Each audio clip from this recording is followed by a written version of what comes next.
नमस्कार विद्यार्थियों। आज हम मधुबन सदाबहार कहानियाँ भाग 7 की कहानी राजा और प्रजा पढ़ेंगे। इसके लेखक हैं विशंबरनाथ शर्मा कौशिक। विशंबरनाथ शर्मा कौशिक प्रेमचंद परंपरा के ख्याति प्राप्त कहानीकार थे। प्रेमचंद के समान साहित्य में इनका भी दृष्टिकोण आदर्शों उन्मुखी यथार्थवादी था। कौशिक जी का जन्म 1899 में पंजाब के अम्बाला नामक नगर में हुआ था। इनकी अधिकांश कहानियाँ चरित्र प्रधान हैं। कौशिक जी की कहानियों में पारिवारिक जीवन की समस्याओं और उनके समाधान का सफल प्रयास हुआ है। उनकी कहानियों में पात्र हमारे यथार्थ जीवन के जीते जागते लोग हैं, जो सामाजिक से चेतना से अनुप्राणित हैं तथा प्रेरणादायी हैं। इनका प्रथम कहानी संग्रह रक्षाबंधन सन 1913 में प्रकाशित हुआ। इनकी कहानियाँ अपनी मूल संवेदना को पूर्ण मार्मिकता के साथ प्रकट करती हैं। इनका निधन सन 1945 में हुआ। आइए अब हम विशंबरनाथ शर्मा कौशिक जी की कहानी राजा और प्रजा पढ़ते हैं। राजा और प्रजा जन जागरण की प्रेरणा देती हुई कहानी है। यह कहानी कौशिक जी की प्रतिनिधि कहानियों में से एक है। यहाँ राजा को प्रजापालक, कृतज्ञ तथा कर्तव्य परायण रूप में चित्रित किया गया है। अर्थात बताया गया है कि राजा एक प्रजापालक होना चाहिए, उसे प्रजा के द्वारा किए गए काम का आभारी होना चाहिए, एहसानमंद होना चाहिए और उसे कर्तव्यनिष्ठ होना चाहिए। प्रजा भी अपने त्याग और परोपकार की भावना से प्रेरित होती है और त्याग की भावना उसमें रहे। जहाँ शासक को जनता का हित चिंतक होना चाहिए, वहाँ जनता को भी उचित कर आदि देकर अपना कर्तव्य निभाना चाहिए। इस कहानी में बताया गया है कि जहाँ जो शासक है अर्थात राजा है, वो जनता का भला सोचने वाला होना चाहिए, तो वहीं जनता का भी कर्तव्य है कि वो समय समय पर लगान इत्यादि देती रहे। तो ये कहानी अगर देखें तो आज के संदर्भ में भी एक संदेश देती है कि भले ही आज लोकतांत्रिक देश है, लेकिन इस लोकतांत्रिक देश में भी एक सरकार है और दूसरी जनता है। तो जहाँ सरकार का कर्तव्य है कि वो देश की भलाई के लिए, देश के विकास और उन्नति के लिए काम करे और प्रजा का जिसमें फ़ायदा हो, भला हो, वो सारी योजनाएं लेकर आए, तो वहीं जनता का भी कर्तव्य है कि वो जो उचित टैक्स इत्यादि देने हैं वो पूरे दे, समय पर दे और उनकी चोरी ना करे, किसी भी तरह की बेईमानी ना करे उस काम में। अर्थात दोनों का अपना अपना एक कर्तव्य है। जहाँ दोनों जनता और सरकार अपने कर्तव्य का निर्वाह करती है, वो देश उन्नति करता है। कहानी में प्रवाह है, सरलता है और सहजता है और कहानी प्रभाव उत्पादक भी है। ग्रीष्म ऋतु और दोपहर का समय था। सूर्य देव के पूर्ण तेज से पृथ्वी तप्त हो रही थी। ऐसे ही समय में 4 घुड़सवार, जिनका वेश शिकारियों जैसा था, एक ओर चले जा रहे थे। गर्मी का समय था और वो भी दोपहर का समय, और उस वक्त भगवान सूर्यदेव अपने पूर्ण तेज के साथ धरती को गर्म कर रहे थे। अर्थात तेज गर्मी, प्रचंड गर्मी पड़ रही थी। और इस समय में 4 घुड़सवार, घोड़े पर सवार व्यक्ति, जो कि शिकारी जैसे लग रहे थे, किसी और जा रहे थे। इनमें से 3 तो लगभग 25-25 वर्ष के थे और एक 20 वर्ष का था। तीनों की पोशाक एक ही रंग रूप की थी। सबके पास एक एक 2 नाली बंदूक और तलवार थी।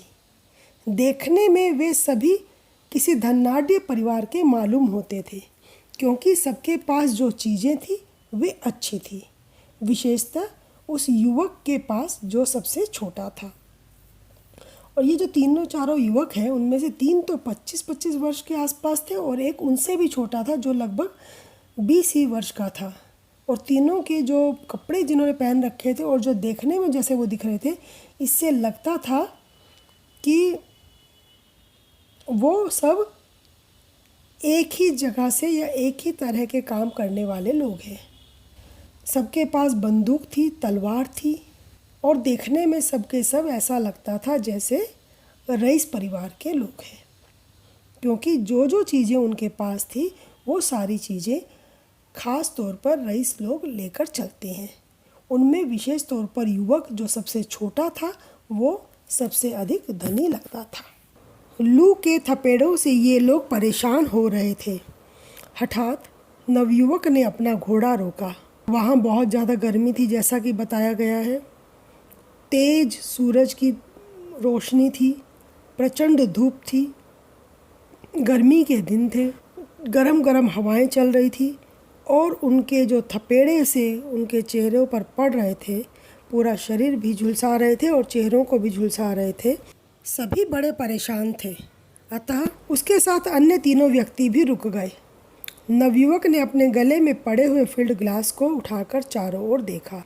तीनों व्यक्ति भी रुक गए और नवयुवक ने दूरबीन के सहारे चारों ओर देखने की कोशिश की। तत्पश्चात साथियों से बोला, इधर तो कुछ दिखाई नहीं पड़ता, लगता है बहुत दूर निकल आए हैं, तो चलो सामने जो वृक्षों का झुंड है उसी की छाया में ठहरे। तो जब उन्हें कुछ भी सामने दिखाई नहीं दिया तो वह साथियों से बोला कि यहाँ कुछ भी नहीं दिखाई दे रहा, हमें लगता है हम बहुत दूर निकल आए हैं, इसलिए हमें उन जो सामने झुंड दिखाई दे रहा है वृक्षों का, के नीचे आराम करना चाहिए। नवयुवक जेब से रेशमी रुमाल निकालकर मुंह पोंछता हुआ बोला, घोड़ों को बांध दो, अब यहीं ठहरेंगे, धूप ढल जाने पर चलेंगे। और उसने अपना पसीना पोंछते हुए कहा कि अब हम धूप ढल जाने के बाद ही चलेंगे, यहीं पर ठहर जाते हैं। चारों घोड़े वृक्षों से बांध दिए गए, उनकी जीनें खोल दी गई और उनके नीचे के कंबल निकालकर भूमि पर बिछा दिए गए। और युवक के कहने के बाद जो चारों घोड़े थे उन्हें एक वृक्ष से बांध दिया गया। उनके ऊपर वो जो जीन थी जिस पर कि बांध कर बैठा जाता है, उसे खोल दिया गया और जीन के सहारे ही नीचे जो कंबल बांधे गए थे घोड़ों के पेट पर, उसे हटाकर वहाँ से ज़मीन पर बिछा दिया गया। कंबल बिछ जाने पर एक ने नवयुवक से कहा, आइए बैठिए। नवयुवक कमलों की ओर देखकर किंचित खिन्न भाव से बोला, क्या बैठे, बड़े जोर की प्यास लगी है, इधर कोई बस्ती दिखाई नहीं पड़ती, फ्लास्क में तो पानी होगा ही नहीं। नहीं श्रीमान, दोनों खाली हैं। नवयुवक जब कंबल बिछ गए तो बाकी नवयुवकों ने उस 20 वर्ष वाले नवयुवक से कहा कि आइए यहाँ बैठते हैं। नवयुवक कमलों की ओर देखा और थोड़ा सा दुखी हो गया और दुखी भाव से बोला कि मैं बैठूं क्या, मुझे तो बहुत ज़ोर से प्यास लगी है और जहाँ पर हम हैं वहाँ से तो चारों ओर कोई बस्ती भी नहीं दिखाई पड़ती है और जो फ्लास्क है शायद उसमें भी पानी नहीं है। तो ये लोग जब चले थे तो अपने साथ फ्लास्क भी लेकर आए थे जिसमें पानी रखते हैं, लेकिन वो फ्लास्क भी अब तक खाली हो चुके थे।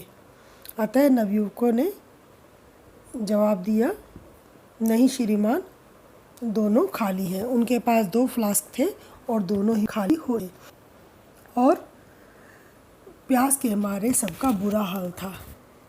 इस समय 1 गिलास पानी के लिए मैं सब कुछ दे सकता हूँ, पर पानी इतनी मूल्यवान वस्तु है यह कभी कभी ही मालूम पड़ता है।